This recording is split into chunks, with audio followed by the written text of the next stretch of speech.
scheduled meeting of Greer City Council. I want to welcome everybody here that's in person tonight, all the millions that are watching on the World Wide Web around the globe and the ships at sea. Glad that you're with us. Ask Riley Bettis if he'll lead us in the invocation and the pledge, please, sir.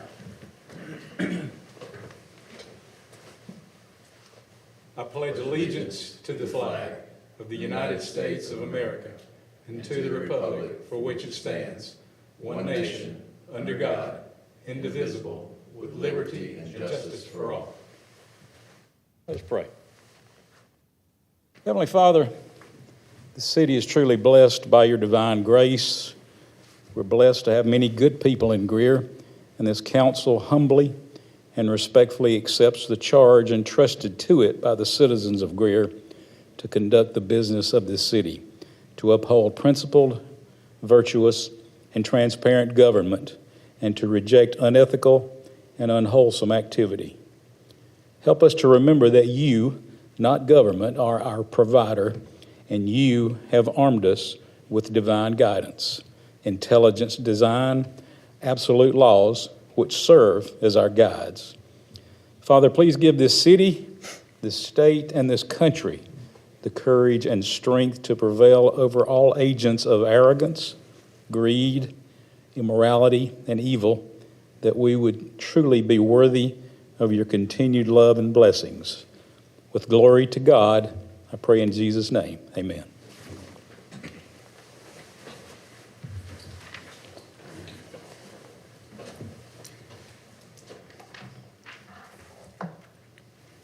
Ms. Ducky, do we have anybody to speak in public forum this evening?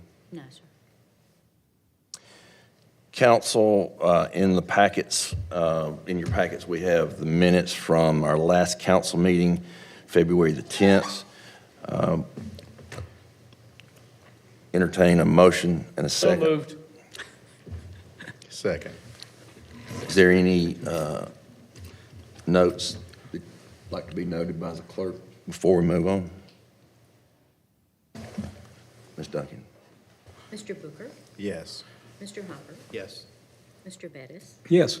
Mr. Lamb? Yes. Mr. Airwood? Yes. Council, we have our departmental reports contained in your packet. We have, let's see, our finance, Chris Klein's coming. Oh, he's already there. Yes, sir. Chris, tell us how we're doing. Yes, thank you. Good evening, council. Financial performance summary as of January 2026. Just an update too, we have started receiving our property tax revenue from Greenville County and Spartanburg County. So you will see a increase in our year-to-date revenues, both the general fund and stormwater. Starting at a cash balance of general fund, we had a cash balance of $19,312,000.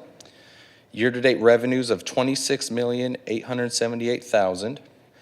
Year-to-date expenditures of $31,957,000, and we are currently 1% under budget.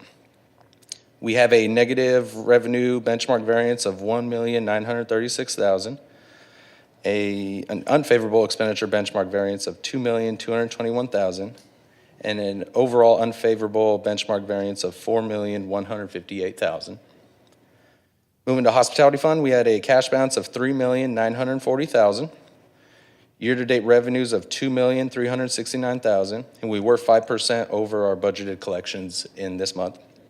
So that actually brings us to under 1.7% for year-to-date. And we had year-to-date expenditures of $696,000. Finally, stormwater fund, we had a cash balance of $4,541,000. Year-to-date revenues of $1,543,000. And year-to-date expenditures of $246,000. With that, I'd be happy to stand for any questions. Council, any questions? Well, the first part of that was a little depressing. Anything there we need to be concerned about? Which parts? The first few things are The negative. in the negative. So, yeah, absolutely. So we did, the revenue benchmark variance, we did have, it's more of a timing issue. We expected to receive a little more as of January 31st. We did receive that in February, so that would be reflected in the following month, so we'll see a change there. And then the expenditure side, this was January, we had 3 payrolls that were ran. So Okay. those two things combined kind of reflects that negative, but we should see that kind of flip to the other side next month. I have any other questions? 2 questions, or one is a request. I'd like for you to go back as far as you think is necessary, but on our hospitality dollars, if we could graph that just a standard graph based on the revenue, comparing budgeted revenue versus actual, Yes, sir. to see if, I just have a sneaking suspicion that we're plateauing there. Sure. And then we'll Sir. make decisions based off of that. Yes, sir. The other thing, I've talked to a couple of folks who are over their HOAs, and they're having issues with people coming soliciting, and they've posted, at their entrance, no solicitation, and it comes back to business license because we issue the peddler's license. Correct. What avenues for enforcement do those folks have when someone goes and they buy a business license to do that, but then they're going into a neighborhood that says, don't do that?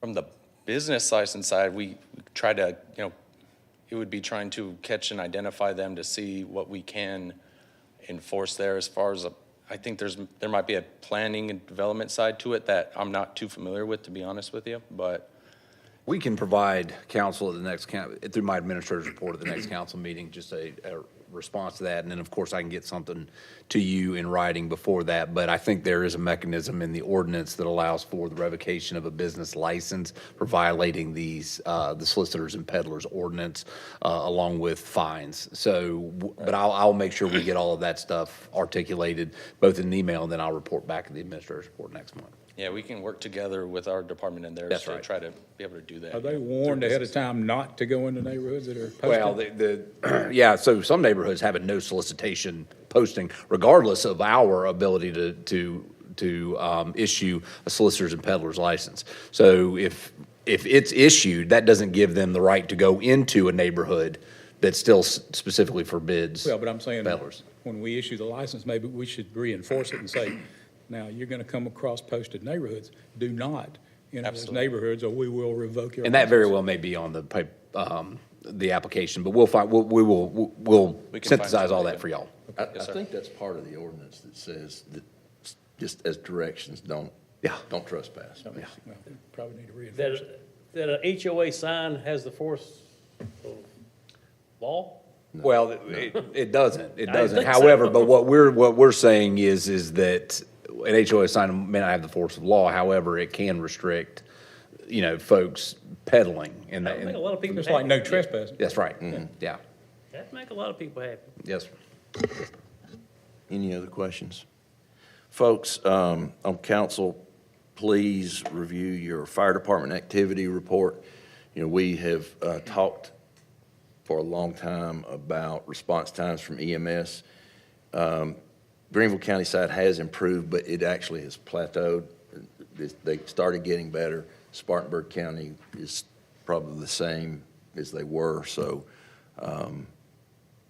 just check that out, and let's talk to the folks in both counties, see what we can make happen for our citizens.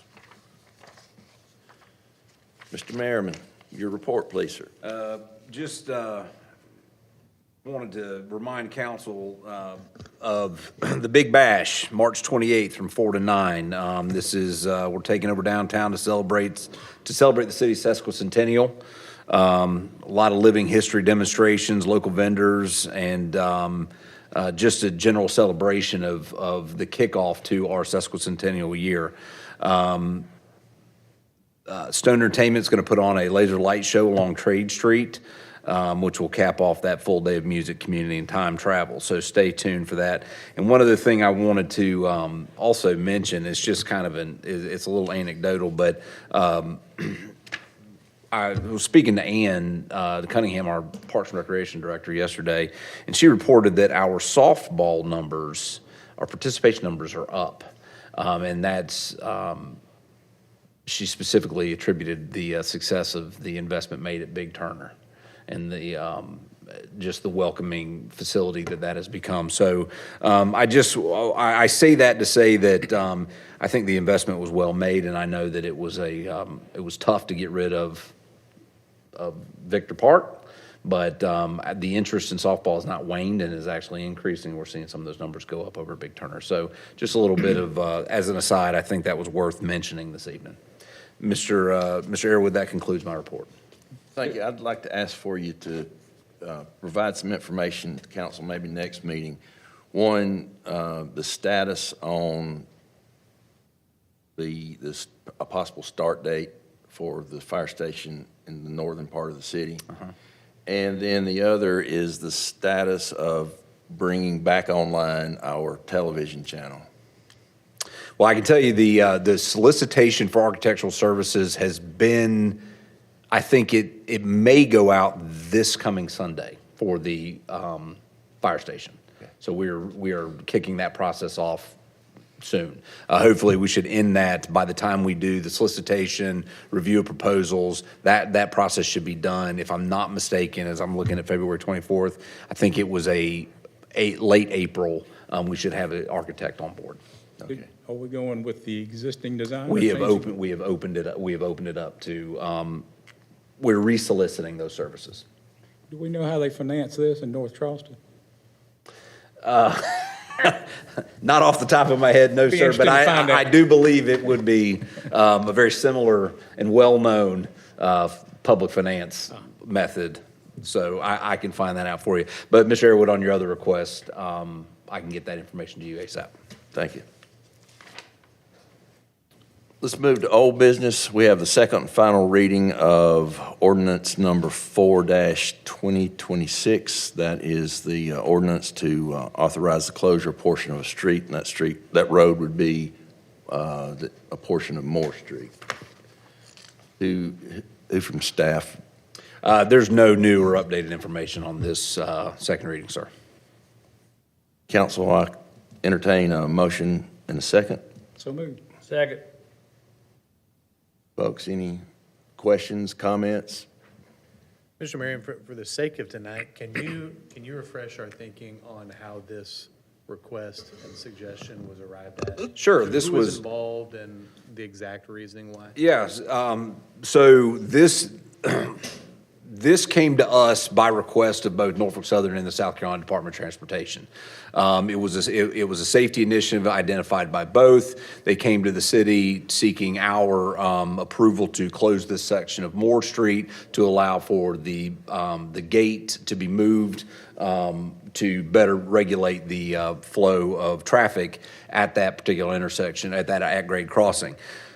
From the city's perspective, the timing is apt and actually advantageous to the city because we are beginning the quiet crossings process with Norfolk Southern, and that is one of the quiet crossing locations. So this is very advantageous for the city because the cost of the improvements are now being borne by South Carolina Department of Transportation and Norfolk Southern and not by the city. So but the closure of that section of Moore Street necessitates, this action necessitates that section, that closure of that section of Moore Street. So the two parties in tandem, DOT and the railroad, are the ones who made the request. They made the request, yes, They're sir. going to bear the cost of the matter. Yes, sir. And the issue is moving the gate is the. It big- is, yes, is the sir. big There's some safety. other improvements that need to be made there, but the bulk of that is how they're moving the gate. Don't they do double gates for quiet crossings? They need that extra room. So it depends on, as I understand it, and Heather actually is our kind of our quiet crossing expert, and I don't want to put her on the spot here, but it is an engineering question that there's various types of gates that are required. I even think there's some median type improvements that need to be made. I think each one of the intersections are looked at individually as to what would be required to effectuate that. From a design point of view, have we thought through yet what it's going to look like after we're done? I guess my question would be, it's a road now, so cars are going through. Even if we take the asphalt out, cars can still go through those quote-unquote backyards at that point. I Are we suspect they'll gonna- put curbing in. Yeah, we will, yes, sir, we will take the necessary actions to dead end it right there and force that down, which I believe is First Street right there? But yes, sir, we'll take those necessary actions to Even if ensure we that. put some shrubbery or something that Yes, kind of shows like, hey, you can't get your truck through unless you plow these over. that Please may be don't. Yes, sir. beneficial. Yes, sir. But I guess my request would be not to necessarily just have road end signs there. Oh, And yeah, it just would look absolutely. so ugly. I agree with that. It's not, from an aesthetic standpoint, I don't want a big yellow and orange sign that says road closed. I think we need to take whatever reasonable steps to make an attractive visual barrier. Yes, sir. Others? My objection to it is the way when it was presented to us for the first reading is that it is a part of the quiet crossings.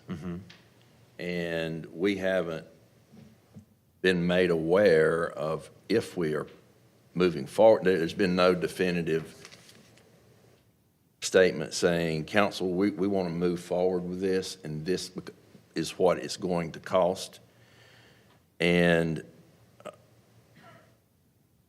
because it could be, the cost would just be so astronomical that we say, no, we don't want to do it.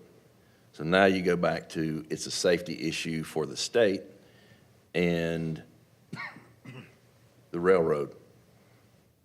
Well, if it's a safety issue and they believe it's a safety issue, then to me, if they're asking us to do away with the use of an asset, then they should pay us for that. They should buy that road, maintain it, do whatever they need to do to make it safe. We were in the same situation on Park Street, not with the railroad, but we closed a street because a for-profit entity had an issue, had a financial issue, whether it wasn't the result of the city, and I don't know why. There's a lot of reasons why that issue may have happened, but we never were given any definitive answer as to why there was this error. So we've closed Park Street. In my opinion, it's to aid a for-profit entity. The railroad sure is a for-profit entity, and if it was a safety concern to them, if they were truly concerned about safety, then they would approach us and say, we want to buy this, take it out of your inventory, that way we can make the improvements to make it safer. Because there's nothing, I know we're trying to link it to these quiet crossings, but there's nothing that says that we're going to give the A-OK for the quiet crossings. And as an aside, as I was coming in earlier today, the CSX train came by, and I know the numbers of those trains are not near what Norfolk Southern is, but they still blow the horns just as much, and I don't guess we'll be taking down that. We won't be putting quiet crossings there, will we? Well, initially, we're looking at the highest trafficked areas, which would be Norfolk Southern's trains. I believe right now, I think CSX has 2 trains that come by throughout a 24-hour period. But obviously, NS's trains are more heavily utilized. And Yeah, while, you know, it is imperative that SCDOT and Norfolk Southern address this from a safety perspective, it ends up being our police and fire that respond to any incident on there. And so the safer the crossing, arguably the less calls that we will respond to at that particular intersection. Okay, I'll be the devil's advocate. In the last 10 years, how many crashes has the PD and the FD been there because someone running that? Oh, well, I mean, I can probably point to two, at least in the last 5 years that I've been here, one of which was a fatality. So I can provide, if that would help, I can provide that information just for information's sake. But this is obviously is council's decision whether or not to shut this section of Moore Street down. Mr. Mayor, just to double back, kind of building on what Mr. Arrowood is saying, when we're talking about who's bearing the cost of this, if we do approve this tonight, the removal of the asphalt, the grassing in, any landscaping, whatever, in addition to the moving of the gate, that, all of that cost is on them. Is that correct? We haven't articulated with them whether or not they're going to landscape that section of Moore Street. They are going to bear the cost of that. I think it would be incumbent upon us to make it what we want it to be. But I think given the substantial savings that could be seen at the largest at-grade crossing that would be part of our Quiet Crossings initiative, I think that is a fairly low cost to bear. And I can understand where Mr. Arrowood's coming from. You know, we haven't had a more expanded discussion about the quiet crossing. Is it fair to say that if we approve this, you know, we did close this stretch and we didn't move forward with a broader quiet crossing effort, whatever that process looks like, we've still improved the safety at this spot? Yes, sir. Is that fair to say? Yes, sir. What would be the likely reasonable guess as to our higher carrying costs as far as ongoing maintenance goes if we left it roadway or if we did close it and it became grassed off? I mean, if we left it the way it is, it would all just remain equal. I think then we would have to get into another realm of discussion with SCDOT as to the potential for a taking, for some other redesign, et cetera. But I felt like this trade, for lack of a better term, was the easiest for SCDOT, the easiest for NS, and was convenient for the city, is a goodwill effort to recognizing the fact that they're bearing the cost on that particular at-grade crossing. And the good news about this particular section of Moore Street is we're not shutting anybody out from an access standpoint. Mr. Arrowood, are you referring to DOT or the railroad compensating us in some form? Well, the SCDOT doesn't have a financial interest in this.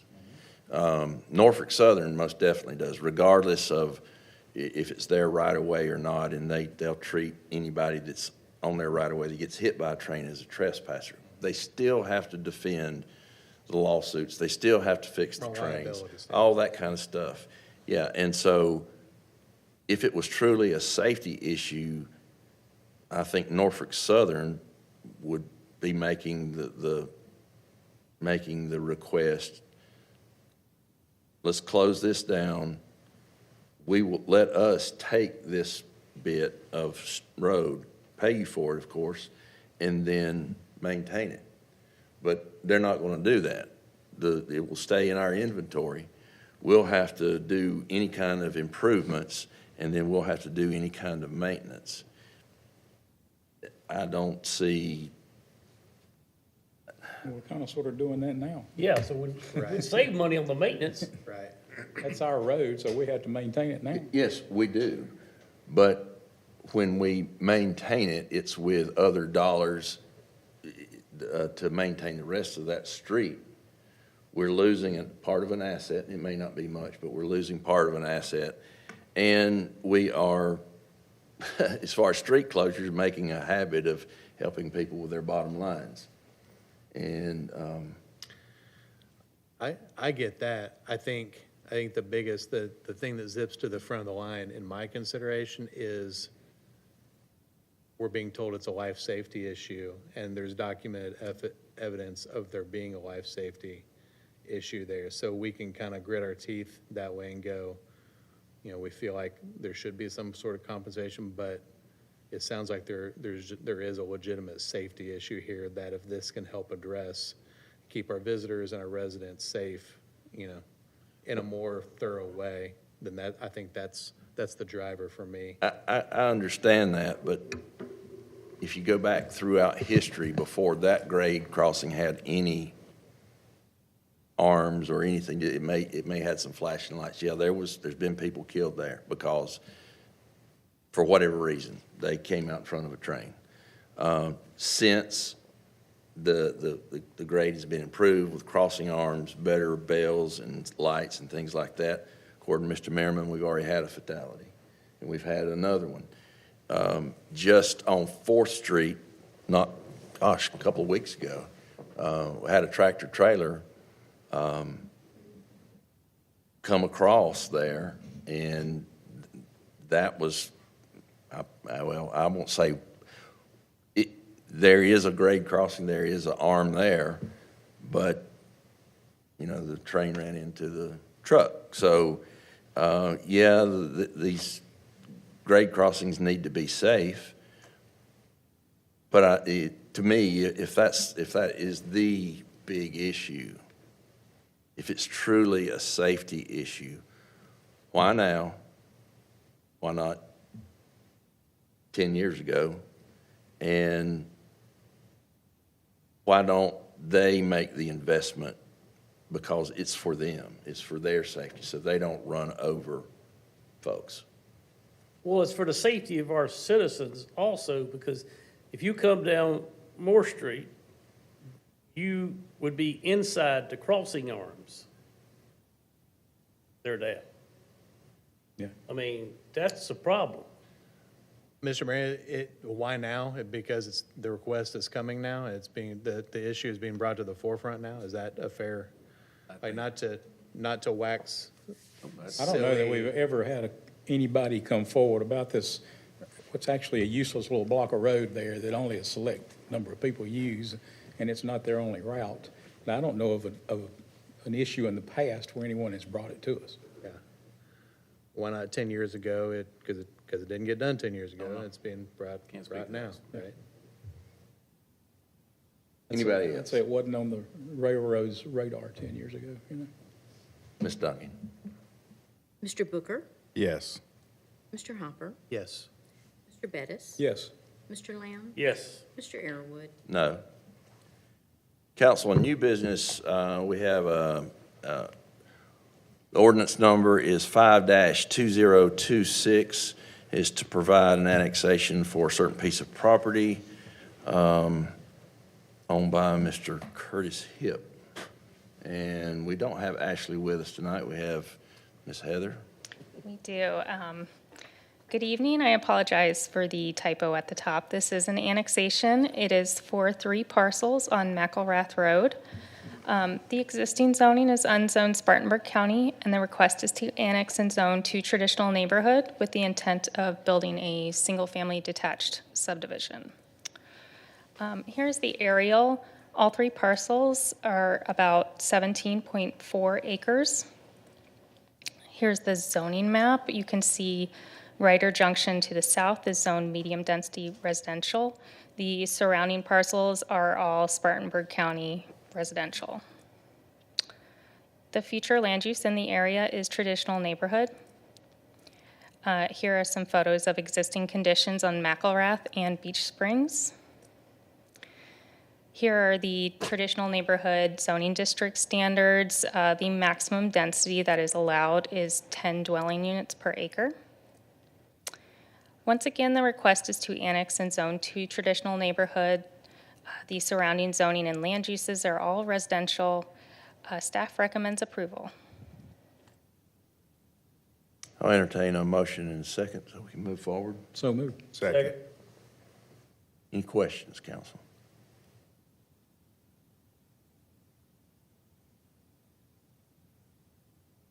Has the owner indicated an intent for the property? Yes, they plan to do single-family detached subdivision. Do we know any more than that? Just, Right now, I believe they're about 67 units. and do we know the square footage size, that kind of thing? Anything like that? Do not. Do not. And I'm assuming this has to go before Planning Commission? It will. It will for a recommendation before it comes back to you, and also for preliminary plat in the future. Any other questions? So on this stretch of, I believe it's this stretch of McElrath, looking at the engineering reports for February, it appears they're at like 99%-ish for the design on this section. Are we gonna be working potentially with these folks to make sure that whatever we're doing will incorporate some of the things they're doing, or any cost sharing potentially? I mean, Potentially. We have contacted the city attorney to ask about any cost-sharing opportunities that we might have. The timing is a little difficult because we are already so far along in design, but we are open to those discussions.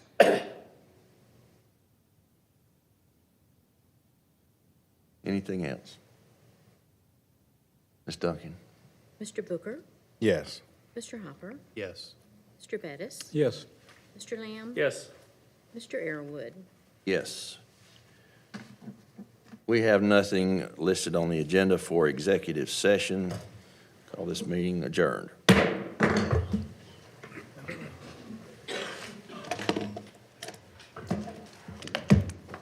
Doing good.